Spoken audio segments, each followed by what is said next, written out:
बिस्मिल्लाहिर्रहमानिर्रहीम। First year commerce के students बेटा इकोनॉमिक्स के चैप्टर नंबर 2 में यूटिलिटी के कॉन्सेप्ट के साथ आपके खिदमत में हाजिर।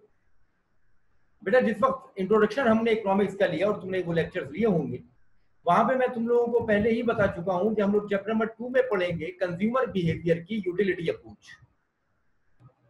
और ये chapter examination point of view से खासा इंपॉर्टेंट है।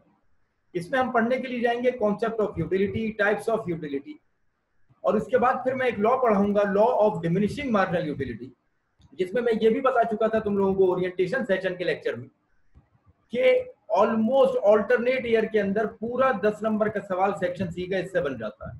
तो इसका मतलब ये है कि अगर हम ये लॉ पढ़ लेंगे तो शायद चांस है कि इस ईयर में अगर ये सवाल पूरा बनता है तो हमारा एक 10 नंबर का सेक्शन सी का पूरा सवाल यहाँ से अटेम्प्ट हो जाएगा। उसके बाद फिर हम law of diminishing marginal utility के बाद law of equi marginal utility पढ़ने के लिए जाएंगे।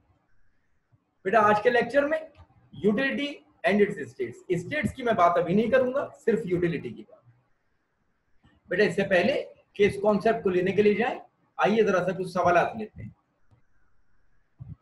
बेटा दो अल्फाज हैं कस्टमर और कंज्यूमर, इन दोनों के दरमियान में फर्क क्या है? What is the difference between a customer and a consumer?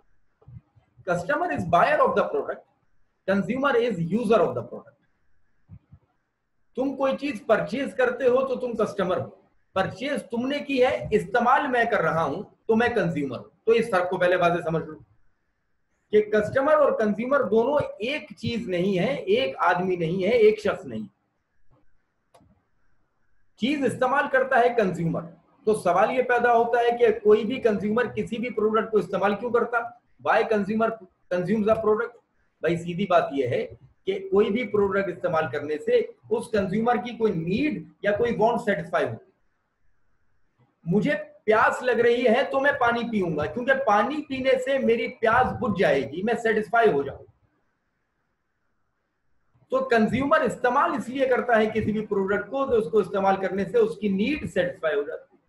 आखिरी सवाल, क्या हर कंज्यूमर के लिए हर प्रोडक्ट एक ही जैसी इंपॉर्टेंट है? तो नहीं भैया, इसका जवाब यह है कि नहीं, एक जैसी इंपॉर्टेंट नहीं। ये तो डिपेंड करता है कंज्यूमर के बिहेवियर पे, उसके टेस्ट पे, उसकी नीड पे। मुझे प्यास लग रही थी तो मैं पानी पी रहा था, तुम्हें भूख लग रही है तो तुम पानी नहीं पियोगे, तुम रोटी का इस्तेमाल करोगे, चावल का इस्तेमाल करोगे, पिज्जा का इस्तेमाल करोगे। तो consumer to consumer product vary करती है। तो मेन चीज है कंज्यूमर और उसकी सेटिस्फेक्शन। बस यहीं पे यूटिलिटी का कॉन्सेप्ट है। इस वक्त स्क्रीन पे तुमको दो जैसे लोग नजर आ रहे हैं और इनके सामने दो चीजें रखी हैं, एक टी और एक कॉफी। दोनों तकरीबन एक ही जैसी प्रोडक्ट है। इंसान इसको अपने आप को फ्रेश करने के लिए इस्तेमाल करता है, थकन दूर करने के लिए इस्तेमाल करता है। अब एक साहब ने जब इस प्रोडक्ट को इस्तेमाल किया है तो उन्होंने टी का इंतखाब किया है, चाय का इंतखाब किया है, जबकि दूसरा कंज्यूमर कॉफी इस्तेमाल कर रहा है। अब हम इनसे लड़ें कि भाई तुम चाय क्यों, तुम कॉफी क्यों नहीं पी रहे, या तुम कॉफी क्यों, तुम चाय क्यों नहीं पी रहे? तो इसका जवाब ये होगा कि जो चाय इस्तेमाल कर रहा है वो कहेगा कि भाई मुझे चाय पीने से सेटिस्फेक्शन मिलती है, और जो कॉफी इस्तेमाल कर रहा है वो कहेगा मुझे कॉफी पीने से सेटिस्फेक्शन मिलती है, इसलिए मैं कॉफी कंज्यूम कर रहा हूं, इसलिए मैं चाय कंज्यूम कर रहा हूं, क्योंकि ये मेरी नीड को ये प्रोडक्ट सेटिस्फाई करती है।